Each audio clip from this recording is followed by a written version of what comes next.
حجرے میں چٹائی کے اوپر صاف دری بچھی تھی. جوتے اتارنے کی جگہ حجرے سے باہر ہی تھی. دری پر ایک بستر بچھا تھا. ایک کونے میں الماری رکھی تھی جو کتابوں سے لبالب تھی. کپڑوں کے چند جوڑے ہینگر میں دیوار کے ساتھ لٹکے تھے. دیواروں پر سفید ڈسٹمپر ہوا تھا. البتہ جہاں لباس لٹکے تھے وہاں سادہ کپڑا لگا کر پوشاکوں اور دیواروں کے درمیان حد فاضل قائم کی گئی تھی. مفتی صاحب نے حجرے میں داخل ہوتے ہی مشورہ دیا. بہتر ہوگا آپ نہا لیں. بس سر پر پانی ڈالنے سے احتیاط برتنا. اس نے انکار میں سر ہلایا. ضرورت محسوس نہیں کرتا. مفتی صاحب متبسم ہوئے. ضرورت کا تعین تمہاری سوچ نہیں حالت کرتی ہے. آئینہ دیکھو، فقیر لگ رہے ہو. وہ تلخ ہوا. اور فقیر لگنا ہی میری منشا ہو تو؟ خود اذیتی اور خود احتسابی میں فرق ہے. اگر اپنے کسی عمل پر غصہ ہو، احساس گناہ میں مبتلا ہو، کفارہ کرنا چاہتے ہو تو اس کے لیے خود کو برباد کرنے سے مسئلہ حل نہیں ہوگا. وہ برہمی سے بولا. کیوں نہیں ہوگا؟ ظلم کرنے والے کو ظلم سہنے پر تیار رہنا چاہیے. درست، مگر ظلم کرنے والا خود پر ظلم کرے گا تب بھی اتنا ہی گناہ گار ہوگا جتنا کسی دوسرے پر ظلم ڈھا کر ہوتا ہے. خود کو اذیت دینا نصارہ کے ہاں جائز ہو سکتا ہے، مسلم کو ایسی اجازت نہیں دی گئی. معاویہ نے منہ بنایا. یہ فلسفے پاس رکھے. مفتی صاحب اطمینان سے بولے. یہ فلسفہ نہیں ہے، شریعت ہے. کوئی بھی انسان اپنی جان کا مالک نہیں ہے. اگر ایسا ہوتا تو خودکشی کرنا حرام نہ ہوتا. یاد رکھو، خود احتسابی کا پھل توبہ کی صورت ظاہر ہونا چاہیے، نہ کہ اپنی بربادی کی صورت میں. سزا دینے کا اختیار فرد کے پاس نہیں، عدالت کے پاس ہے. اگر خود کو اتنا ہی گنہگار اور مجرم سمجھتے ہو اور ضمیر احتساب کا متقاضی ہے تو خود کو پولیس کے حوالے کر کے اقرار جرم کر لو. عدالت سزا سنا دے گی. معاویہ زہر خندہ ہوا. میرا جرم پولیس و عدالت کے دائرے اختیار میں نہیں آتا. فی الحال اس بحث کو رہنے دو. نہانے کی تیاری کرو. صاف ستھرا لباس اور پاکیزہ بدن بھی انسان کی سوچ میں بہتری لاتا ہے. مفتی صاحب نے ایک صاف لباس اور تولیہ اس کی جانب بڑھایا. غسل خانے میں صابن رکھا ہے. معاویہ نے بادل ناخواستہ غسل خانے کا رخ کیا جو کوارٹر کے اندر بنا تھا. ٹھنڈے پانی کا مگ جسم پر بہاتے ہی اس کے تصور میں شمامہ کی برہم نگاہیں ابھری.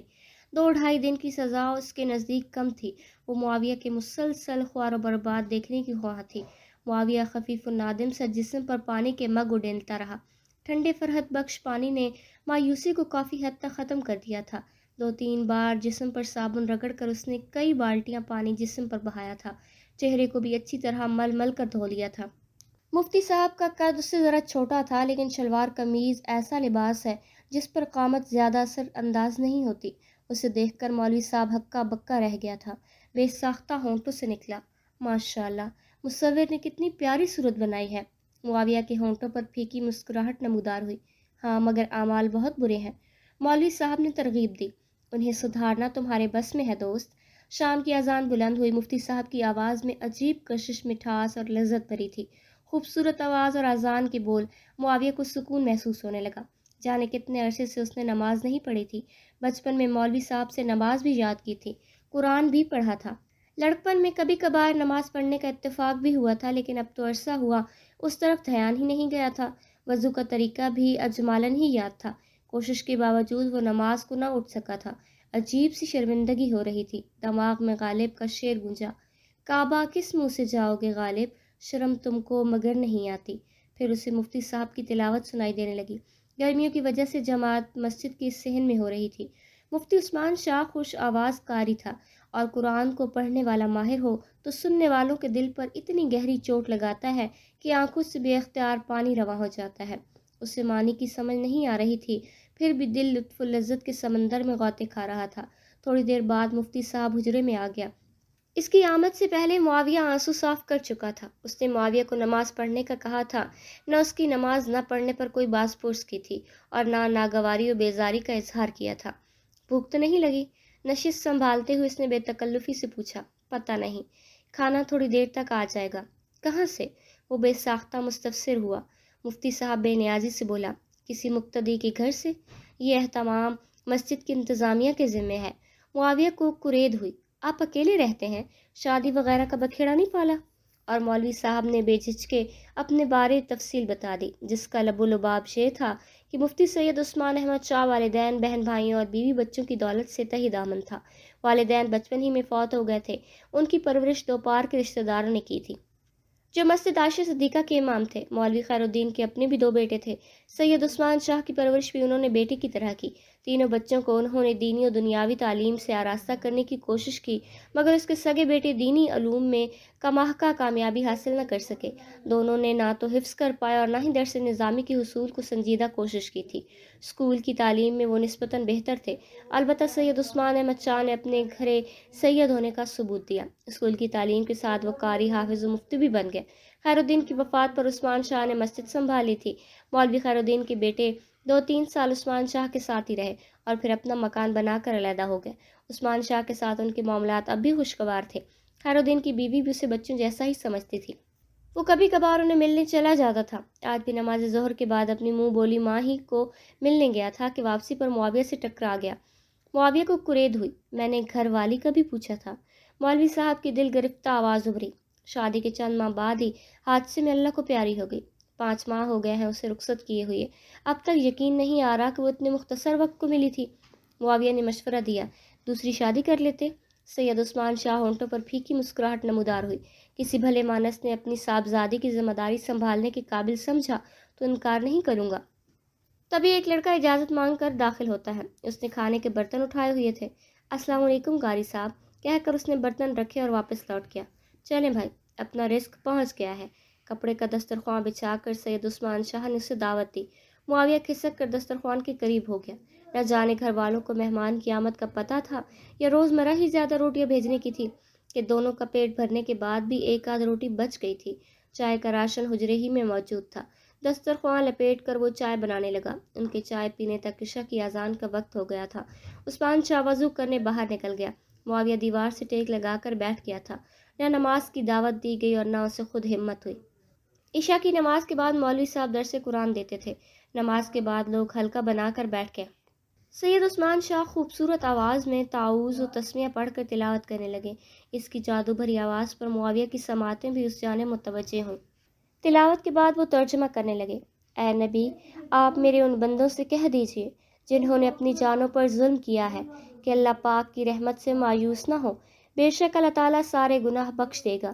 بے شک وہ تو بہت مغفرت والا ہے اور بہت رحم کرنے والا ہے۔ اپنے رب کی طرف پلٹ آؤ اور اس کی فرما بردار بن جاؤ، اس سے پہلے کہ تم پر عذاب آ جائے اور کہیں سے تمہاری مدد نہ کی جا سکے۔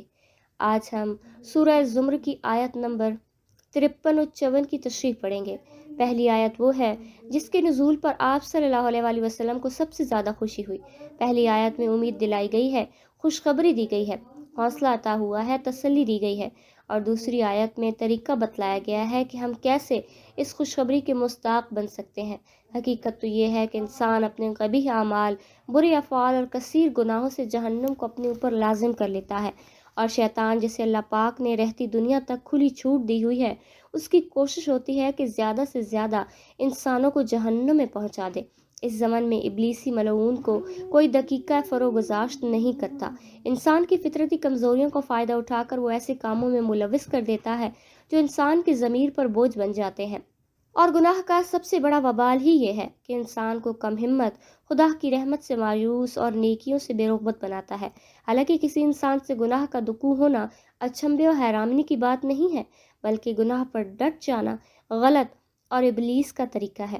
معصوم عن الخطا صرف انبیاء کرام ہوتے ہیں، ان کے بعد صحابہ کرام کا درجہ ہے، مگر اس مقدس جماعت کو بھی معصومیت کا درجہ عنایت نہ ہوا۔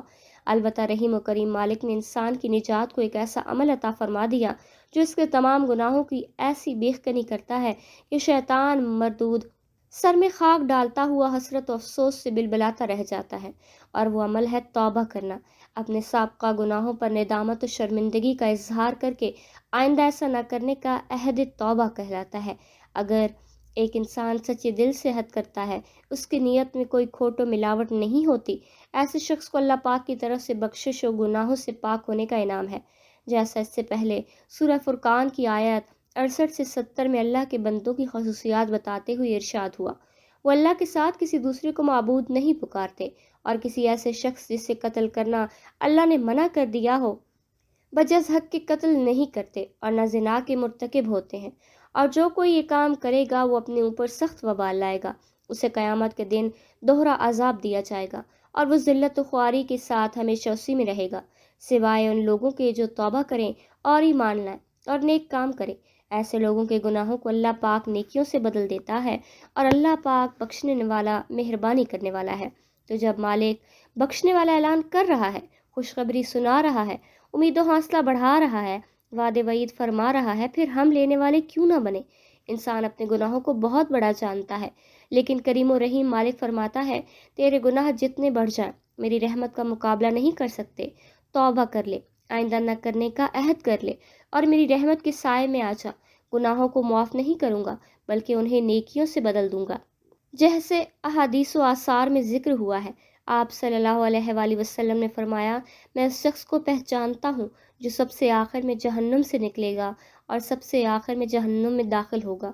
یہ وہ شخص ہوگا جسے اللہ پاک کے سامنے لایا جائے گا، اس کے بڑے بڑے گناہوں کو چھوڑ کر چھوٹے چھوٹے گناہوں کے بارے میں باز پرس ہوگی، اور وہ ایک گناہ کا بھی انکار نہیں کر سکے گا، تمام کا اقرار کرے گا۔ آخر میں کہا جائے گا کہ تجھے ہم نے ہر گناہ کے بدلے نیکی دی، اب تو اس کی باتیں کھل جائیں گی، اور وہ کہے گا، اے میرے پروردگار، میں نے اور بھی بہت سے اعمال کیے تھے جنہیں یہاں نہیں پاتا۔ یہ فرمایا کر آپ صلی اللہ علیہ وآلہ وسلم اس قدر ہنسے کہ آپ صلی اللہ علیہ وآلہ وسلم کی مبارک مسوڑے نظر آنے لگے۔ ایک بار بہت ضعیف و بوڑھے شخص نبی پاک صلی اللہ علیہ وآلہ وسلم کی خدمت میں حاضر ہوئے۔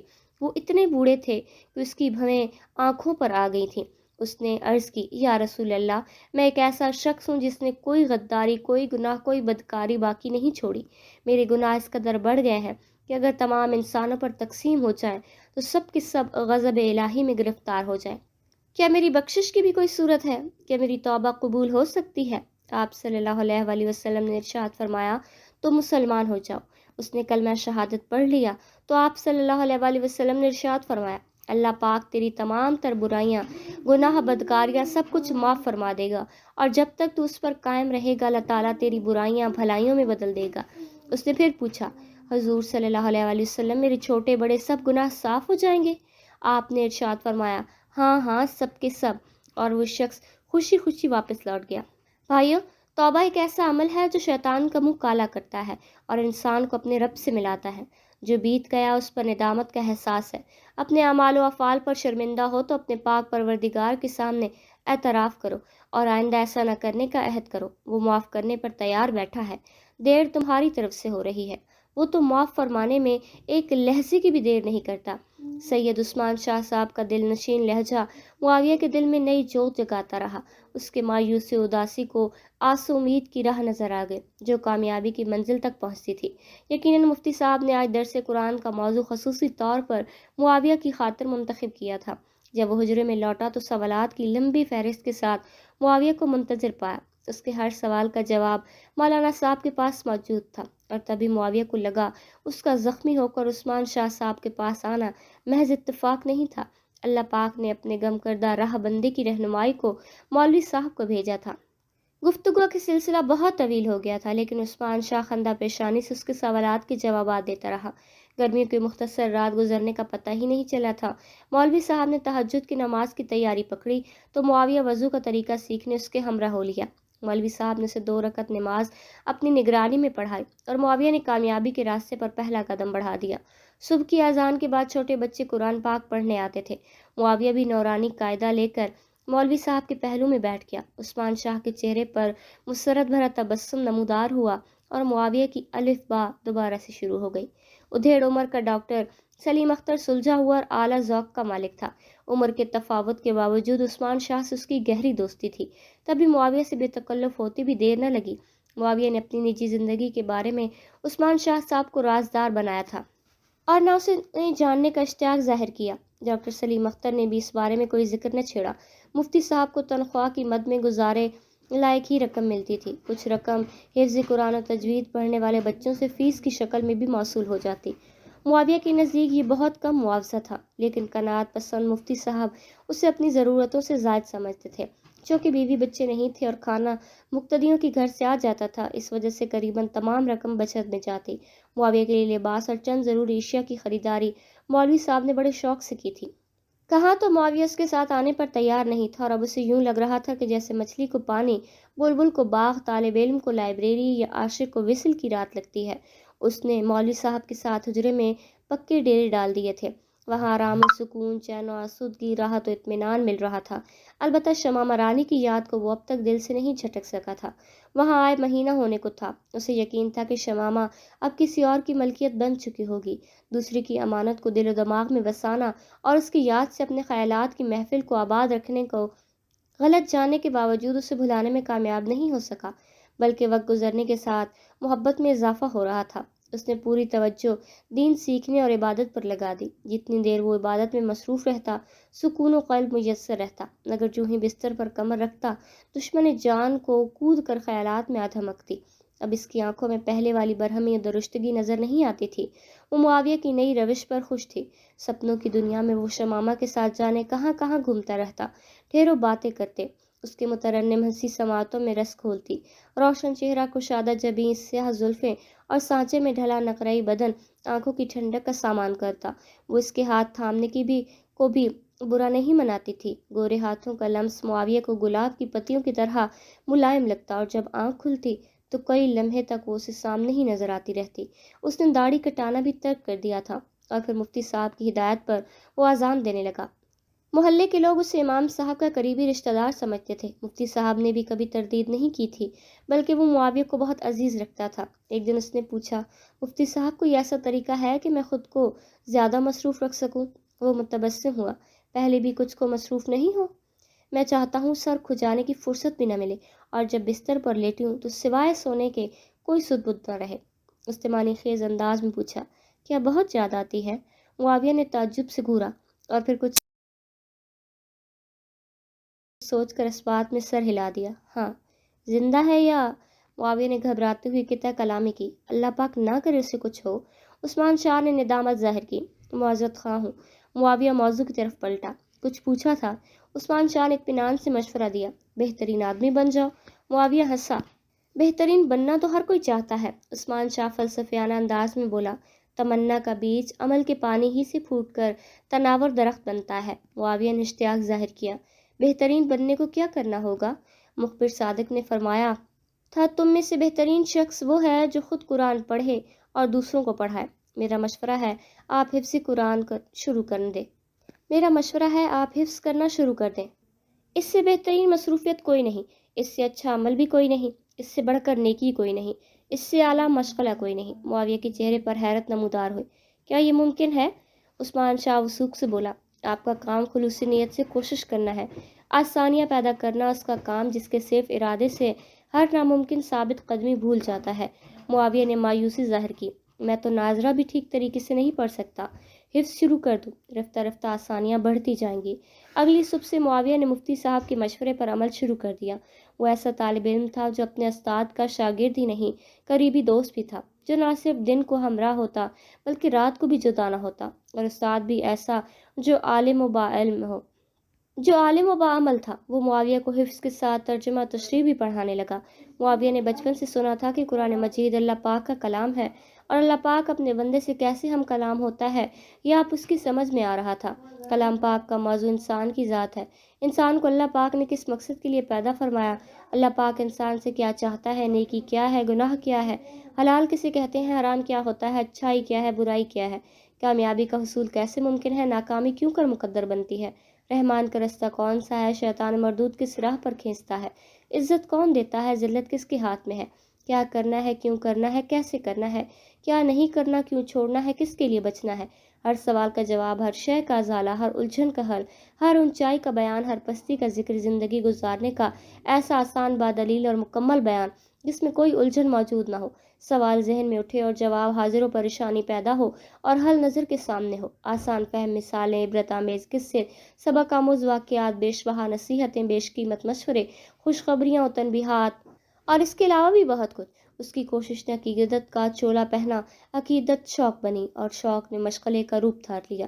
اس نے پڑھا، اور دلوں کا سکون تو اللہ کے ذکر میں ہے، اور جب گریبان میں جھانکا تو اسے ذرا بھی بے سکونی محسوس نہ ہوئی۔ اس نے پڑھا، بس بے شک ہر مشکل کے ساتھ آسانی ہے، بے شک ہر مشکل کے ساتھ آسانی ہے، اور لگا اس کی مشکلیں اب آسانیوں میں ڈھلنے لگیں۔ اس نے پڑھا، اور البتہ ہم نے قرآن مجید کو پڑھنے کے لیے آسان کر دیا ہے، پھر ہے کوئی جو سمجھے، اور اب اسے بھی قرآن مجید بالکل آسان لگ رہا تھا، یاد بھی آ رہا تھا، سمجھ میں بھی آ رہا تھا۔ اس نے پڑھا، اور تم اپنے پروردگار کی کون کون سی نعمت کو جھٹلاؤ گے؟ اور پھر حساب کرنے بیٹھا تو گنتی بھول گئی، کتنی نعمتیں تھیں، کتنے انعام و بے بہا رحمتیں تھیں جو ہر آن بارش کی طرح برس رہی تھیں، مگر اس نے کبھی حساب ہی نہیں کیا تھا۔ اور انسان ان نعمتوں کا حساب کیوں نہیں کرتا؟ اس کا جواب بھی اسے قرآن ہی نے دیا۔ اور انسان پر خدا کی مار کیسا ناشکرا ہے! بلا شک و شبہ یہ حقیقت ہے، خود اس نے بھی تو ہمیشہ ناشکری ہی کو اپنایا تھا۔ اس نے پڑھا، اور اللہ چاہتا ہے تمہارے ساتھ آسانی کا معاملہ کرے، اور انسان کمزور پیدا ہوا ہے۔ تب اس کی نظر خود پر پڑی اور معلوم ہوا انسان تو سراپا کمزوری ہے، نہ بھوک برداشت کر سکتا ہے نہ پیاس، اور جو کھا پی لے تو اس کے نکالنے کی فکر میں پڑ جائے، نہ سردی کی سہار نہ گرمی کا تحمل، درد و غم، تکلیف و اذیت، بیماری اور روگ سے شکست خوردہ، تھکن، نیند، اونگ، بولو براز، ڈر، خوف، لالچ جیسی سدا بہار کمزوریوں کا پتلا ہے۔ بے شک انسان سراپا کمزوری ہی تو تھا۔ اس نے پڑھا، اور اگر تمہیں اللہ تعالیٰ تکلیف پہنچائے تو اس کو دور کرنے والا سوائے اللہ کے اور کوئی نہیں، اور اگر اللہ پاک تمہیں نفع پہنچائے تو وہ ہر چیز پر پوری قدرت رکھنے والا ہے، وہ کیسے اختلاف کر سکتا تھا؟ بلا شک و شبہ جب مالک نے تکلیف کا فیصلہ کیا تھا تو مال و دولت اور اثر و رسوخ بھی کسی کام نہیں آیا تھا۔ وہ تھانے میں گزاری ہوئی رات کیسے بلا سکتا تھا؟ اور جب توبہ کر کے حصول رحمت کو جھولی پھیلائی تو لگا کچھ ہوا ہی نہ ہو۔ جب اس نے خود کو تباہ و برباد کرنے کا ارادہ کیا تو کیسے ممکن سے حال نکلنے کی طرح کا ارادہ، تو کیسے مکھن سے بال نکلنے کی طرح اسے ذلت اور رسوائی سے نکال کر اپنے گھر مہمان بنا کر رکھ لیا۔ اور اس نے پڑھا، گندی عورتیں گندے مردوں کے لائق، اور گندے مرد گندی عورتوں کے لائق، اور پاک باز مرد پاک باز عورتوں کے لائق، اور پاک باز عورتیں پاک باز مردوں کے لائق۔ دل سے بے ساختہ نکلا۔ شمامہ رانی پاکیزہ و نیک تھی، تبھی اللہ پاک نے اسے مجھ جیسے غلیظ و بدکار سے بچا لیا۔ دن پر دگا کر اڑنے لگا، معلوم ہی نہ ہوا سال کیسے بیت گیا۔ علم کے حصول کے ساتھ اسے اپنے خسارے اور نقصان کا احساس بھی روز بروز بڑھتا جا رہا تھا، اور یہی احساس تھا جس نے اسے گھر واپسی سے روکے رکھا۔ ڈر تھا کہ ماں باپ پرانی زندگی کی طرف گھسیٹیں گے جو اب عذاب محسوس ہوتی تھی۔ شمامہ رانی کی یاد ایک کسک کی صورت میں پہلو میں زندہ و تابند تھی، لیکن اس نے صبر کرنا سیکھ لیا تھا اور اچھی طرح جان لیا تھا کہ اللہ پاک کی مرضی کے بغیر نہ تو ایک پتا ہلتا ہے اور نہ زمین پر پڑا کوئی تنکا جگہ اپنی تبدیل کرتا ہے۔ قرآن کہتا ہے وہ آسمان سے لے کر زمین تک کا ہر انتظام خود کرتا ہے۔ آگے فرمایا وہی ہے جو زندگی دیتا ہے اور موت دیتا ہے، اور جب کسی کام کا فیصلہ کر لیتا ہے تو فرماتا ہے ہو جا، بس وہ ہو جاتی ہے۔ یقیناً جب لکھنے والے نے شمامہ کو اس کی قسمت ہی میں نہیں لکھا تھا تو کیسے مل سکتی تھی؟ البتہ دل میں پھیلے سکون کو محسوس کر کے لگتا تھا شمامہ نے اسے یقیناً معاف کر دیا ہوگا۔ ثالثہ باجی بھی اس کی مناجات کا مستقل حصہ تھی۔ کبھی کبھی اس کا دل کرتا تھا کہ ثالثہ سے بات کر کے اپنی خیریت سے مطلع کر دے، مگر ساتھ ہی یہ سوچ تنبیہ کرتی کہ ثالثہ فوراً اس کی واپسی کا مطالبہ کرے گی، بلکہ اسے مجبور کر دے گی۔ اس کا حکم ٹالنا معاویہ کے لیے ممکن نہ رہتا، اور گھر لوٹ کر وہ حفظ مکمل کر پاتا، نہ اس طرح کی سکون محسوس ہوتا۔ شمامہ رانی کی یادوں سے لڑنے کو مفتی صاحب کا سہارا غنیمت تھا۔ وہ واپس نہ جانے کے فیصلے پر ڈٹا رہا۔ مفتی صاحب کے ساتھ اس کی دوستی و محبت آئے روز بڑھ رہی تھی۔ بلا شبہ وہ عظیم انسان تھا۔ ڈاکٹر سلیم اختر سے بھی قریباً ہر نماز میں ملاقات ہو جاتی تھی۔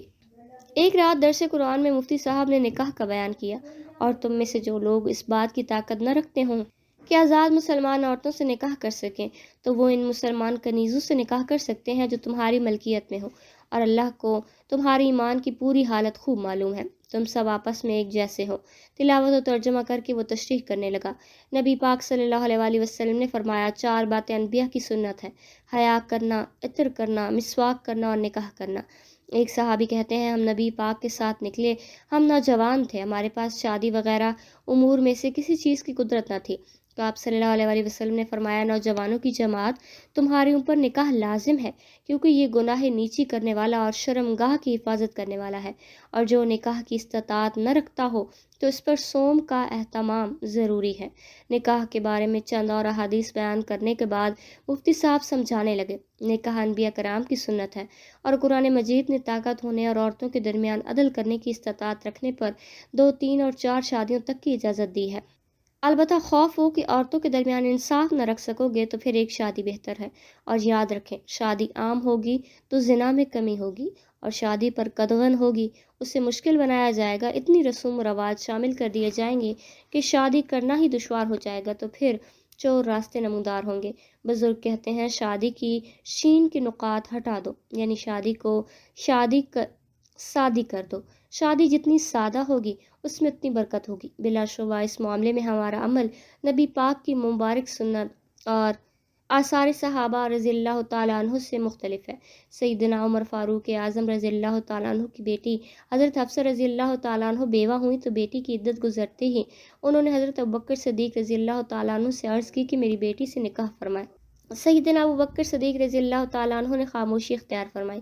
پھر آپ نے حضرت عثمان ذوالنورین رضی اللہ تعالیٰ عنہ کو فرمایا۔ ان کی شریک حیات رقیہ جو نبی پاک صلی اللہ علیہ وسلم کی دختر تھیں، ان کا انہی دنوں انتقال ہوا تھا، اس لیے حضرت عثمان نے انکار کر دیا کیونکہ انہیں اپنی شریک حیات کی وفات کا گہرا دکھ تھا۔ حضرت عمر رضی اللہ تعالیٰ عنہ نے حضور پاک صلی اللہ علیہ وسلم سے اپنے ساتھیوں کی شکایت کی تو آپ نے ارشاد فرمایا، حفصہ کو میں عثمان سے اچھا خاوند بتا دیتا ہوں اور عثمان کو حفصہ سے اچھی بیوی۔ آپ نے اپنی بیٹی سیدہ ام کلثوم رضی اللہ تعالیٰ عنہ حضرت عثمان کے نکاح میں دے دی اور حضرت حفصہ رضی اللہ تعالیٰ عنہ سے خود نکاح فرمایا۔ اسے کہتے ہیں شادی کا سادہ ہونا۔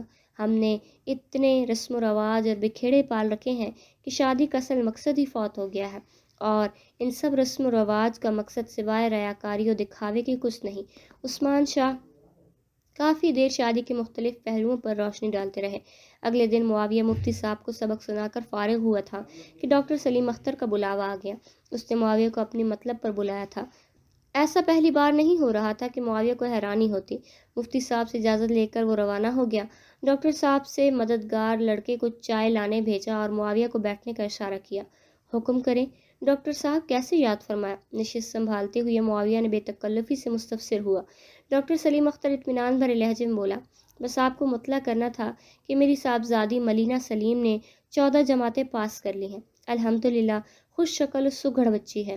جی ڈاکٹر صاحب، معاویہ نے ہکلاتے ہوئے تھوک نگلی اور اس کی آنکھوں کے سامنے شمامہ رانی کا روشن چہرہ ابھرا ہے۔ ڈاکٹر نے وضاحت کی، میرا خیال ہے مولانا صاحب کے کریم آپ سے زیادہ اور کوئی نہیں ہے۔ مجھے خوشی ہوگی اگر آپ ان تک یہ خواہش پہنچا دیں کہ میں اپنی بیٹی کے لیے اس سے بہتر رشتہ ڈھونڈ نہیں پایا، شاید خود کہہ دیتا، مگر ڈرتا ہوں وہ شرما شرمی ہاں نہ کر دیں، اور آپ کی موجودگی کو غنیمت جانتے ہوئے زحمت دی ہے۔ آپ اپنے انداز میں ان کا ارادہ جاننے کی کوشش کریں۔ ان کی شریک حیات کو بچھڑے 2 سال سے زیادہ ہو گئے، اور میرا خیال ہے اتنا سوگ کافی ہے۔ معاویہ اطمینان بھرا سانس لیتے ہوئے مسرت سے بولا، بلا شبہ مفتی صاحب کو شادی کی ضرورت ہے۔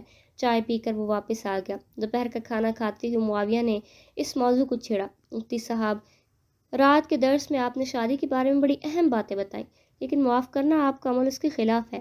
عثمان شاہ متبسم ہوا، بھلا کیسے؟ معاویہ اطمینان سے بولا، غیر شادی شدہ ہوتے ہوئے شادی کی اہمیت کو اجاگر کریں گے تو سننے والوں کو اعتراض ہوگا۔ عثمان شاہ نے کہہ لگایا، یار کوئی سرپرست ہے نہیں، ایک منہ بولی ماں ہے جو خود چلنے پھرنے سے معذرت ہے، تو آپ ہی کوئی بندوبست کر دیں۔ معاویہ سرت سے بولا، ٹھیک ہے، کیسی لڑکی چاہیے؟ نبی پاک صلی اللہ علیہ وسلم کے ارشاد مبارک کا مفہوم ہے، عورت سے نکاح 4 باتوں کا لحاظ رکھ کر کیا جاتا ہے۔ کوئی حسن و جمال دیکھتا ہے، کوئی مالی دولت کی طرف نظر کرتا ہے، کوئی اعلیٰ نسب یعنی اونچی گھرانے کی لڑکی ڈھونڈتا ہے، لیکن کامیاب ہے وہ شخص جو لڑکی کی دینداری دیکھ کر نکاح کرے۔ معاویہ اطمینان سے بولا، عصر کی نماز پڑھ کر چلیں گے۔ عثمان شاہ ہنسا، بھائی دھیان سے، ہمارے ہاں دیندار لوگ بھی صحابہ کرام رضی اللہ تعالیٰ عنہ کے اس عمل پر پیروی کرنے میں خاصے سست رہے ہیں، اور نااہل ہونے کے باوجود جو مرتبہ ملا ہوا ہے اسے خاک میں ملانے کا حوصلہ نہیں ہے۔ جب مجھے سرپرست تسلیم کر لیا ہے تو متفکر ہونا چھوڑ دیں۔ عثمان شاہ سنجیدگی سے بولا، مجھے کوئی اعتراض نہیں دوست، لیکن یاد رہے آپ خود بھی اب تک کموارے ہیں، اور بڑا بھائی ہونے کے ناطے میری بھی ذمہ داری بنتی ہے کہ آپ کے بارے میں سوچوں۔ معاویہ نے دلیل دی، پہلے بڑی کی باری آتی ہے۔ وہ ہنسا، اور پھر معاویہ کی آنکھوں کے سامنے دشمن جان کی شبیہ ابھری۔ اگر کوئی بہت اچھی لگے اور وہ آپ کو ناپسند کرتی ہو تو کیا کرنا چاہیے؟ عثمان شاہ نے جان چھڑائی، ایسی حالت میں بندہ کیا کر سکتا ہے؟ معاویہ مستفسر ہوا، اسلام کیا حکم دیتا ہے؟ مفتی صاحب صاف گوئی سے بولا، کچھ باتوں میں شریعت فرد کو پابند نہیں کرتی، اگر کوئی عورت مرد کی محبت میں مبتلا ہو کر یا مرد عورت کی محبت میں گرفتار ہو کر یہ سوچے کہ محبوب کو شریعت زبردستی اس کا بننے کا حکم دے گی تو ایسا کچھ نہیں ہے۔ اسلام میں صرف شادی کا تصور ہے، اور وہ بھی زوجین کی باہمی رضامندی کو مد نظر رکھ کر۔ کسی ایک فریق کے انکار سے یہ رشتہ قائم نہیں رہ سکتا۔ لڑکی یا لڑکے پر شادی مسلط کرنا غلط فعل ہے جس کی اجازت شریعت والدین کو بھی نہیں دیتی۔ حدیث پاک میں ایک خاص واقعے کا ذکر ملتا ہے کہ زوجہ رسول صلی اللہ علیہ وسلم امی جان سیدہ مطہرہ منزہ مصفہ عائشہ صدیقہ رضی اللہ تعالیٰ عنہ کی لونڈی حضرت بریرہ رضی اللہ تعالیٰ عنہ کو امی جان رضی اللہ تعالیٰ عنہ نے آزاد فرما دیا اور حضرت مغیث کے نکاح میں تھی جو غلام تھے۔ حضرت بریرہ چونکہ آزاد ہونے کے بعد بااختیار تھیں کہ حضرت مغیث کے نکاح میں رہتی یا علیحدگی اختیار کرتی، لہٰذا آپ نے علیحدگی کا انتخاب کیا۔ حضرت ابن عیاش فرماتے ہیں گویا میں مغیث کو دیکھ رہا ہوں کہ وہ بریرہ کے پیچھے پھر رہا ہے اور رو رہا ہے اور آنسو اس کے گالوں پر بہہ رہے ہیں۔ نبی کریم صلی اللہ علیہ وسلم نے عباس سے فرمایا، عباس کیا تمہیں بریرہ سے مغیث کی محبت اور مغیث سے بریرہ کی نفرت پر تعجب نہیں ہے؟ چنانچہ نبی کریم صلی اللہ علیہ وسلم نے حضرت بریرہ کو فرمایا، کاش تو مغیث کے پاس لوٹ جاتی، وہ تیرے بچے کا باپ ہے۔ اس نے عرض کی، اللہ کے رسول کیا آپ مجھے حکم دے رہے ہیں؟ آپ نے ارشاد فرمایا، نہیں، صرف سفارش کر رہا ہوں۔ تو حضرت بریرہ نے عرض کی، مجھے مغیث کی کوئی ضرورت نہیں۔ معاویہ کے ہونٹوں پر پھیکا تبسم نمودار ہوا، جانتا تھا کوئی ایسا ہی حکم ہوگا، اس لیے پوچھ نہیں رہا تھا۔ عثمان شاہ کو اس کی کہانی جاننے کا شوق ہوا۔ سمجھ میں نہیں آ رہا کوئی آپ جیسے وجیح و پرکشش مرد سے کیسے نفرت کر سکتی ہے۔ معاویہ نے گہرا سانس لیا۔ میرے اعمال و افعال سے ناواقف شخص کا حیران ہونا تو بنتا ہے۔ عثمان شاہ نے اسے تسلی دی، بے شک اللہ پاک توبہ کرنے والوں اور پاک صاف رہنے والوں کو محبوب رکھتا ہے۔ معاویہ نے حسرت ظاہر کی، اگر کسی اور کی منکوحہ بن گئی ہو تو کیا اس کی تمنا کرنا غلط ہے؟ بہت زیادہ غلط ہے۔ بس اللہ پاک سے صبر مانگو، سکون قلب طلب کرو، دنیا اور آخرت کی بھلائی کا سوال کرو اور جان جاؤ کہ دنیا عارضی ہے۔ کسی عورت کی محبت آپ کو سیدھے راستے سے نہ ہٹا دے، کیونکہ اللہ پاک نے انسانوں کے لیے ایسی جنتیں تیار کر رکھی ہیں جن کے نیچے نہریں بہتی ہیں، ایسی حوریں سجا رکھی ہیں جو ہمیشہ جوان سدا کنواریاں رہیں گی، ایسی نعمتیں سنبھال رکھی ہیں جنہیں نہ پہلے چکھا گیا اور نہ دیکھا گیا۔ معاویہ بے بسی سے بولا، آپ نے سچ کہا، لیکن دل پر اختیار نہ ہو تو کیا کیا جائے؟ اگر کوئی کوشش کے باوجود بھول نہ پائے، یاد نہ کرنے کے باوجود سب سے زیادہ یاد آئے، تب بندہ کیا کرے؟ سپنے دیکھنا تو بس سے باہر ہوتا ہے نا، اور آپ ہی سے سنا ہے، خوابوں پر حدود و قیود لاگو نہیں ہوتی۔ عثمان شاہ نے اس بات میں سر ہلایا، انسان سے اختیاری عمل کا حساب ہوگا، بس اپنی سی کوشش کرتے رہو۔ مفتی صاحب، توبہ کرنے پر اللہ پاک اتنے بڑے بڑے گناہ بخش دیتا ہے، تو انسان معذرت کرنے پر کیوں نہیں معاف کر سکتا؟ یار، اللہ پاک کے رحم و کرم اور انسان کے ضعف کا تقابل کر رہے ہو؟ انسان کے افعال اپنے احساسات کے تابع ہوتے ہیں۔ غم، غصہ، مسرت، خود غرضی، بدلہ لینے کی خواہش اور ایسی بہت سی کمزوریوں کا زیر اثر رہ کر فیصلہ کرنے والے بھلا کب انصاف کر سکتے ہیں؟ مفتی صاحب، سنا تھا محبت بیرونی عوامل کا اثر قبول نہیں کرتی۔ چاہنے والے اپنی چاہت کو چھپا تو سکتے ہیں، اس پر پردہ تو ڈال سکتے ہیں، مگر دل سے محو نہیں کر سکتے۔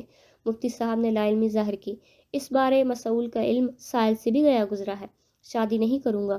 معاویہ کے پاس اس کے علاوہ کہنے کو کچھ نہیں بچا تھا۔